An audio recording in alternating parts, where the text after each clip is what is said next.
नमस्कार प्यारे बच्चों, कैसे हो आप लोग। मैं आशा करता हूं कि आप लोग बहुत अच्छे होंगे, स्वस्थ होंगे और आप सभी की पढ़ाई भी बहुत ही अच्छी चल रही होगी। प्यारे बच्चों, आज का क्लास बहुत ही ज्यादा इम्पोर्टेंट है आप सभी बच्चों के लिए, क्योंकि आज के क्लास में हम लेके आए हैं आपके लिए क्लास 12th फिजिक्स का पूरे बुक से 35 मोस्ट इम्पोर्टेंट सिलेक्टेड क्वेश्चन, जो आपके फाइनल बोर्ड एग्जाम के लिए बहुत ही ज्यादा इम्पोर्टेंट है। तो आज के क्लास को आप सभी ध्यान से देखिएगा और आज के क्लास में मैं जितना भी ऑब्जेक्टिव दे रहा हूं उसको आप लोग अच्छे से याद कर लीजिएगा। ओके, चलिए क्लास को स्टार्ट करते हैं। एंड पहला नंबर सवाल आपके फोन के स्क्रीन पर ये रहा। सभी बच्चे हमारे साथ चैट सेक्शन में आंसर को भी लगाते चलिएगा और लास्ट में बताइएगा कि इस 35 ऑब्जेक्टिव में आप लोग कितना सही कर पाते हो। ओके, चलिए पहला नंबर सवाल क्या कह रहा है, निम्नलिखित में कौन सा है जो मौलिक कण नहीं है। बताते चलना आप लोग चैट सेक्शन में आंसर को, निम्नलिखित में कौन सा है जो मौलिक कण नहीं है, यानी कि which of the following is not a fundamental particle.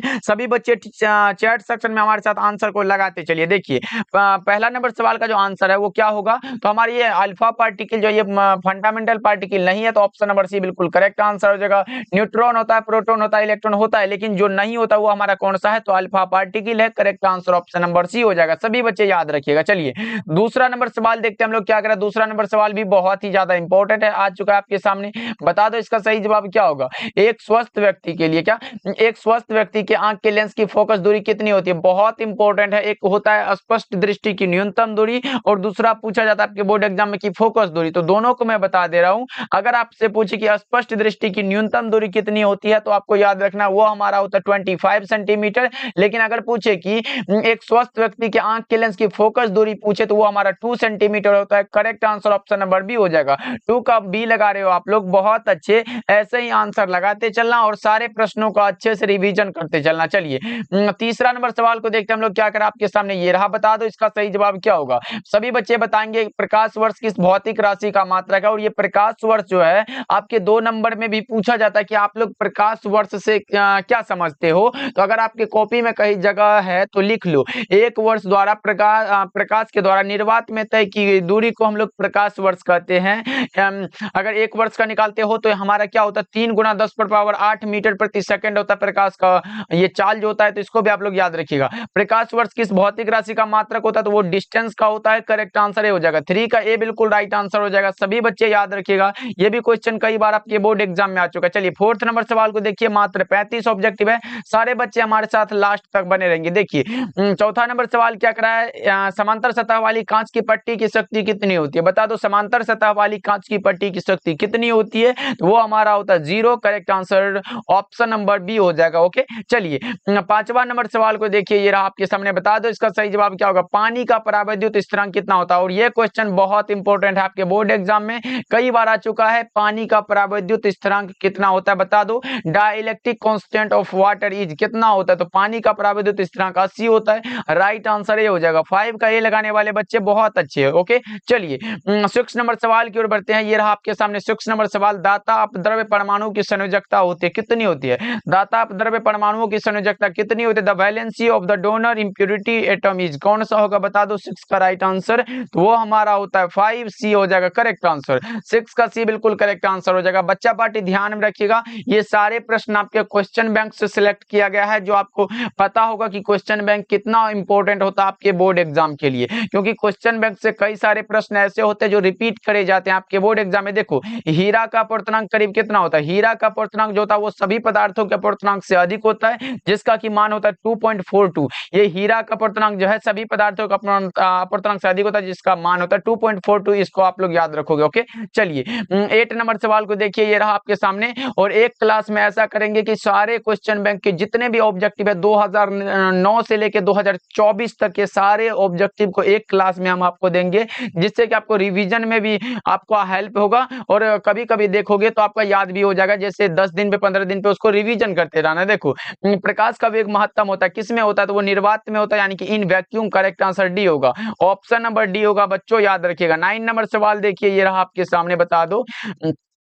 अपचाई transformer में कौन सी राशि घटती है? बता दो, अपचाई ट्रांसफार्मर में कौन सी राशि घटती है? क्या वो धारा है, वोल्टेज है, शक्ति है या फिर आवृत्ति है? क्या होगा 9 का राइट आंसर बताएंगे सभी बच्चे? तो वो हमारा होता है वोल्टेज, राइट आंसर भी होगा 9 का, बिल्कुल जो है बी करेक्ट आंसर हो जाएगा बच्चों। और ये क्वेश्चन कई बार आपके बोर्ड एग्जाम में आ चुका है, तो याद रखोगे आप लोग। चलिए 10 नंबर सवाल को देखिए, ये रहा आपके सामने। बता दो, विद्युत चुंबकीय तरंगों की प्रकृति कैसी होती है? विद्युत चुंबकीय तरंगों की प्रकृति जो होती है वो होती है ट्रांसवर्स यानी कि अनुप्रस्थ होती है। करेक्ट आंसर कौन सा? तो 10 का ये राइट आंसर हो जाएगा।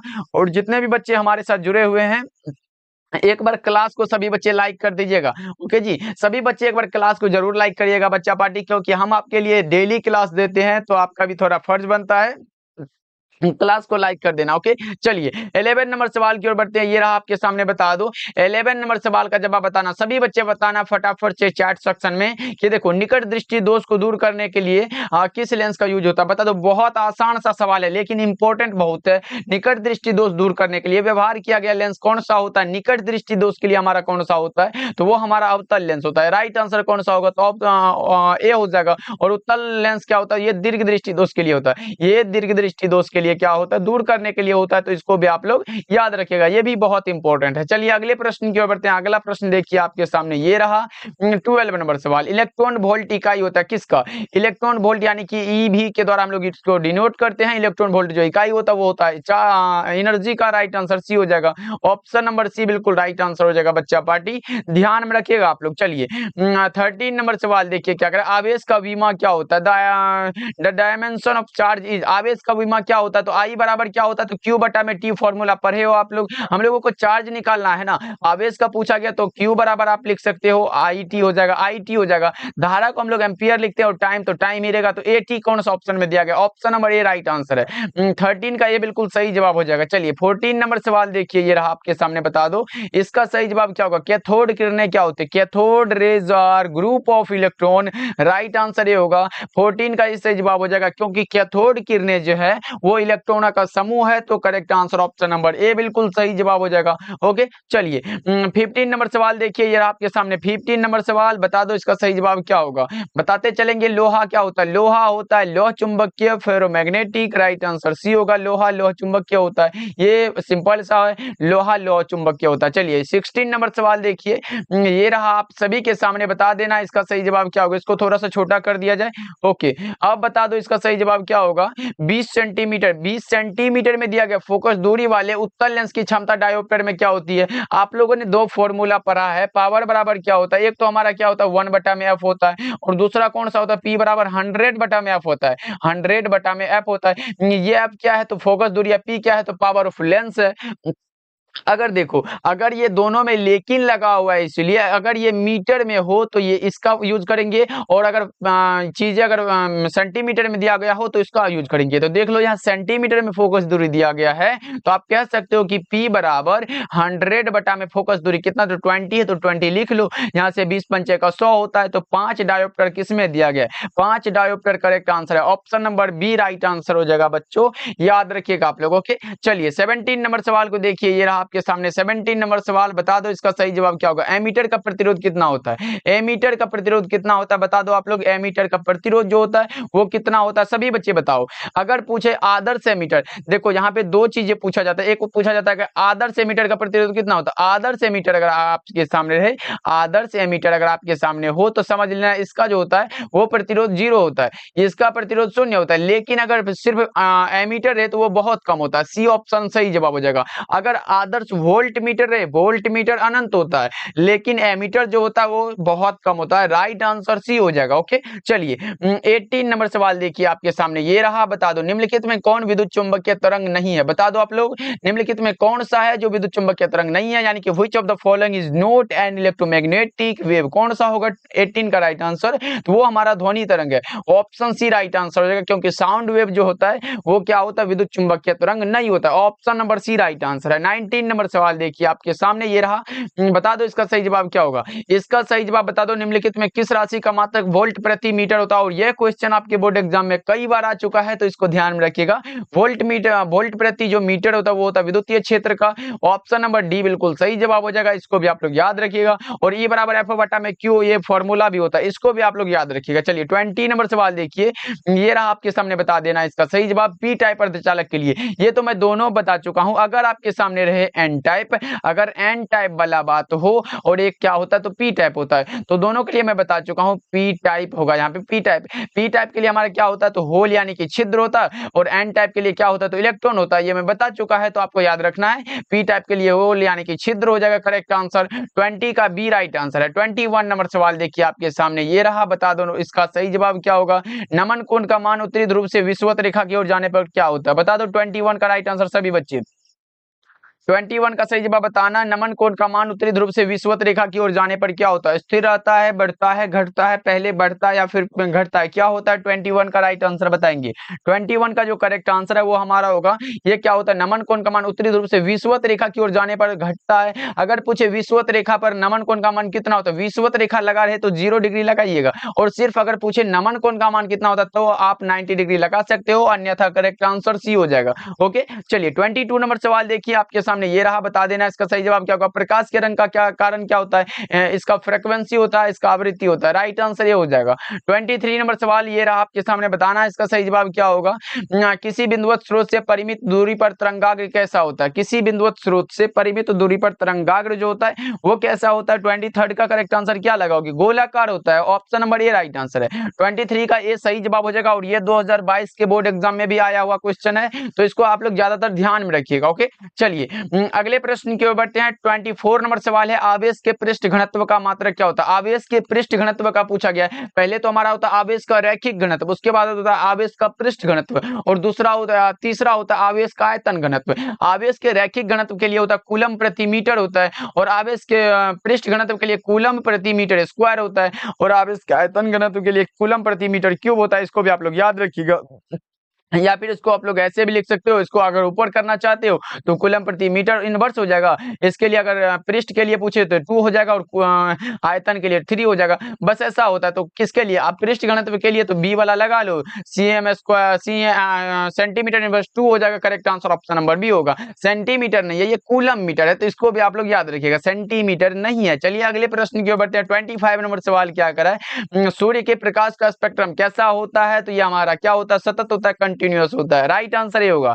26 नंबर सवाल देखिए क्या करा आपके सामने ये रहा, निम्नलिखित में किसका अपवर्तनांक सबसे अधिक होता है। सबसे अधिक अभी मैंने बताया हीरा का अपवर्तनांक सभी पदार्थों के अपवर्तनांक से अधिक होता है, और कितना होता है तो 2.42 होता है, ये मैं बता चुका है, तो आपको याद होना चाहिए। चलिए 27 नंबर सवाल को देखिए आपके सामने ये रहा। सभी बच्चा पार्टी आंसर जरूर लगाते चलना, लास्ट में पूछेंगे आप लोग कितना सही कर पाए हो 35 ऑब्जेक्टिव में। देखो इसका राइट आंसर बता दो, ताप बढ़ने के साथ अर्धचालक का विशिष्ट प्रतिरोध क्या होता है। ताप बढ़ने के साथ अर्धचालक का विशिष्ट प्रतिरोध की जब भी बात हो तो आपको याद रखना कि ये हमारा क्या होता है, घटता है। राइट आंसर ये होगा।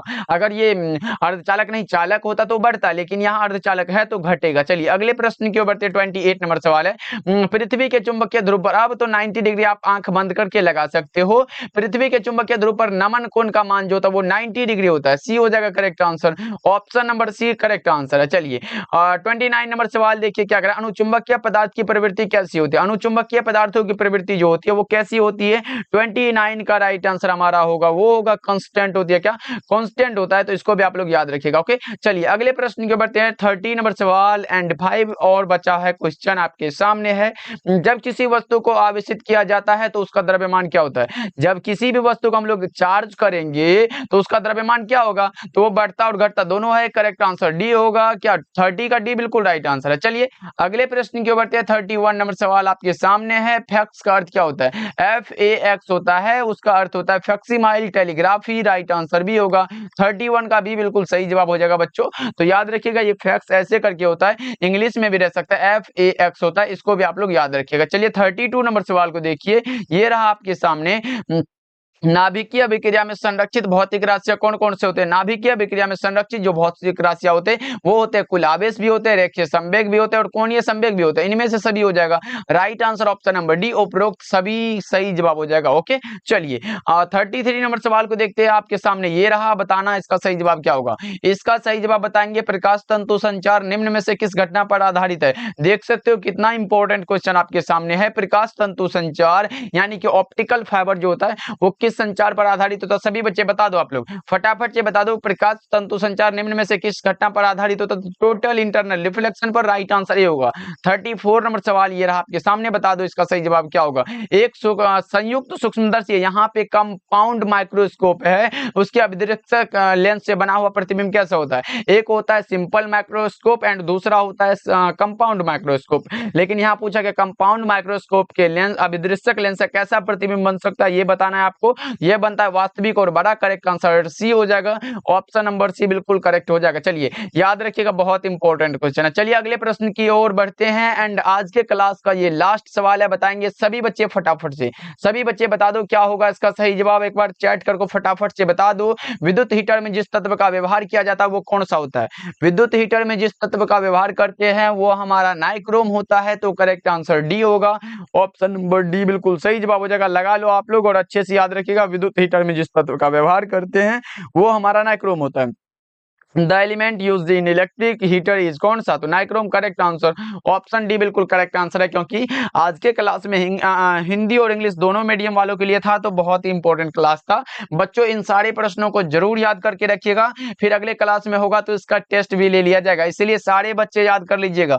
और जितना भी मैं रिलेटेड ऑप्शन के बारे में बताया हूँ उसको भी आप लोग याद रखिएगा, एकदम अपने दिमाग में सेट रखिएगा, क्योंकि आपके बोर्ड एग्जाम में कुछ भी आ सकता है। ये नहीं है कि ये जितना कराया हूँ इसी से, मैं अगर जो समझाया हूं अगर उसी से आ जाए तो आप सभी इसको भी याद रखिएगा। ओके, मिलते हैं फिर अगले क्लास में। एक बार क्लास को सभी बच्चे लाइक जरूर करिएगा। चैनल पे पहली बार जुड़ रहे हो तो सब्सक्राइब करके जुड़ सकते हो हमारे साथ, बिल्कुल फ्री तैयारी कराई जाती है, तो जुड़ जाओ हमारे साथ। ओके, मिलते हैं फिर अगले क्लास में।